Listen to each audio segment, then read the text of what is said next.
Hello friends, आज हूँ तमारी माटे एकदम नवी ग्रेवी लईने आवी छूं। जे तमे एकवार बनावशो आनी अंदर शाक तो तमे आंगळी पण चाटता रही जशो अने घरमां बधाने खूब ज पसंद आवशे। आ ग्रेवी एकदम स्वादिष्ट अने एकदम चटाकेदार बने छे। तो आजे आपणे एकदम नवी ग्रेवी अने साथे शाकनी रेसिपी शेर करशुं। तो सौथी पहेला आपणे अहींया 2 नंग टमेटा अने 2 नंग डुंगळीने एकदम झीणी चॉप करीने लेवानी छे। एक नंग टमेटું अने 1 नंग डुंगળી, लसण, आदू अने लीला मरचा आपणे लेवाना छे। हवे आपणे गैस पर एक कढ़ाई राखी देशुं अने गैसने ऑन करी लेशुं। एक पावली जेटलुं तेल एड करी लेशुं। तेल एड थई जाय पछी तेल हलकું गरम थाय अने आपणे जे मोटी मोटी डुंगળી सुधारीने राखी हती ते लई लेशुं, तेने एड करी लेशुं। 2-3 लविंग अने 2-3 मरिया अने टमेटा આપણે જે એક નંગ આપણે લીધું હતું ને તે આપણે આ રીતે સોતે કરી લેશું। હલકું આપણે કૂક થઈ જાય ને પછી આ બધી જ વસ્તુને આપણે કાઢી લેવાની છે। ફરીથી આપણે એ જ તેલમાં આપણે પનીરને એડ કરી લેશું। પનીર થોડું આપણું ગોલ્ડન થવા માંડે એટલે તેને પણ કાઢી લેશું। આ પનીરથી આપણે ડેકોરેશન કરશું જેથી શાક ખૂબ જ સરસ લાગશે અને મસ્ત એવો ટેસ્ટ પણ આવશે। तो वीडियो गमे तो लाइक करजो, शेर करजो, सब्सक्राइब ना कर्युं होय तो करी लेजो नवा नवा विडियो जोवा माटे। हवे आपणे एक मिक्सर जार लेशुं, तेमां आपणे जे कूक करीने राखीने ए बधी वस्तु आमां एड करी लेशुं। साथे ज लीला धाणा पण आपणे आनी अंदर ज एड करवाना छे। लीला मरचा अत्यारे आपणे एड नथी करवाना। हवे आपणे आने ग्राइंड करी लेशुं। तो ग्राइंड करीने आपणे मस्त एवी चटनी बनावी लीधी छे। हवे आपणे आने साइडमां मूकी देशुं। जो केटली सरस बनी छे। आ चटनीनो टेस्ट बहु ज सरस एवो आवे छे। शाकमां तमे जरूरथी एड करजो। बधा शाक तमारुं वखाण छे एटलुं मस्त बनीने तैयार थाय छे। हवे फरीथी आपणे ए ज कढ़ाईमां तेल एड करी लेशुं। 3 पावली अथवा 4 पावली जेटलुं एड करी लेशुं। तमारी क्वॉन्टिटी प्रमाणे तमारे तेल एड करवानुं रहेशे। तेल गरम थई जाय पछी आपणे डुंगળી एड करी लेशुं। एकदम झीणी चॉप करीने राखी हती तेने एड करी लेवानी छे। डुंगળીને आपणे कूक करी लेशुं। आ रीते चलावता रहेशुं अने डुंगળીનો हलको कलर चेन्ज थई जाय पछी आपणे लीला मरचा एड करी लेशुं। आदू मरचा लसणनी पेस्ट एड करी लेशुं। तमे चाहो तो लसण, आदू अने मरचा त्रणेय वस्तुने तमे ग्रेवी साथे पण पीसी शको छो। पण अहींया मैं डुंगળી जोड़े डुंगળીના फ्लेवरमां ભેળવી દીધું છે કારણ કે ગ્રેવી આપણે થોડી વાર રહીને જ એડ કરવાની છે। બટર એડ કરી લેશું। अहींया मैं माखण लीधुं छे, घरनुं माखण हतुं तो मैं घरनुं ज माखण लीधुं छे। बहारथी आपणे बटर नथी लाव्या। आनो टेस्ट एकदम लाजवाब आवे छे अने सुगंधमां पण बहु मस्त एवो बने छे। फ्रेंड्स, माखण होय तो जरूर एड करजो, नहींतर बटर एड करी लेजो। हवे आपणे एकदम झीणा सुधारेला टमेटा एड करी लेशुं। टमेटाने पण आपणे आ रीते मिक्स करशुं अने 5 मिनिट सुधी आपणे आने कूक करी लेशुं जेथी टमेटा पण सरस एवा कूक थई जशे। चणानो लोट आपणे 1 चमची जेटलो एड करशुं।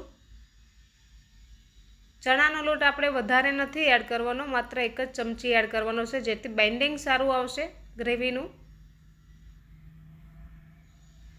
हवे चणाना लोटने पण आनी साथे आपणे शेकी लेवानो छे। चणानो लोट आनी साथे ज सरस शेकाई जशे।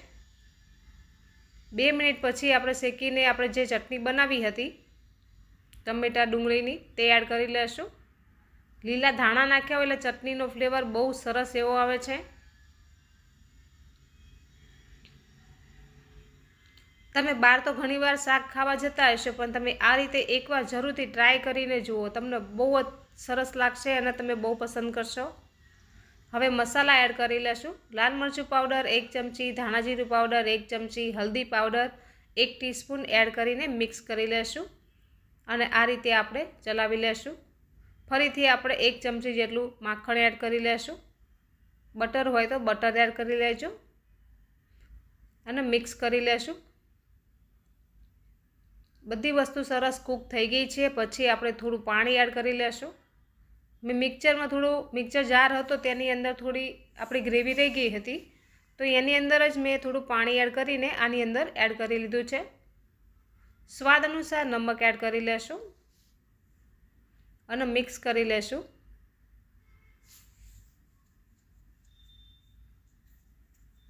વિડીયો ગમે તો લાઈક કરજો, શેર કરજો અને સબસ્ક્રાઈબ ના કર્યું હોય તો કરી લેજો. વિડીયો ક્યાંથી જુઓ છો તે પણ કમેન્ટ કરજો, તમારા સિટીનું નામ અને તમારું નામ પણ જોડે શેર કરજો, જેથી મને ખબર પડે. થોડું પાણી એડ કરીને આપણે બરાબર મિક્સ કરી લેશું. છીણેલું પનીર એડ કરી લેશું. તો આપણે બનાવી છે સરસ એવી પનીરની સબ્જી. આને કઈ સબ્જી કહેવાય તમે મને કમેન્ટમાં કહેજો. પાછા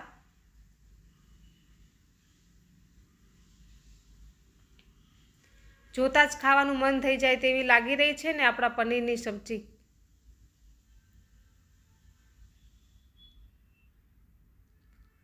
આને પનીર ભુરજી પણ તમે કહી શકો છો, પણ આપણે પનીરના ટીક્કા ઉપરથી ડેકોરેટમાં મૂકવાના છીએ. બાકી આમ તો આને પનીર ભુરજી જ કહેવાય છે. તો 2 મિનિટ સુધી આપણે ઢાંકીને કૂક થવા દેશું, જેથી તેલ છે ને તે ઉપર આવી જશે અને પનીર પણ સરસ એવું કૂક થઈ જશે અને એની અંદર મસાલા પણ એડ થઈ જશે. હવે આપણે કિચન કિંગ મસાલો ઉપરથી એડ કરી લેશું.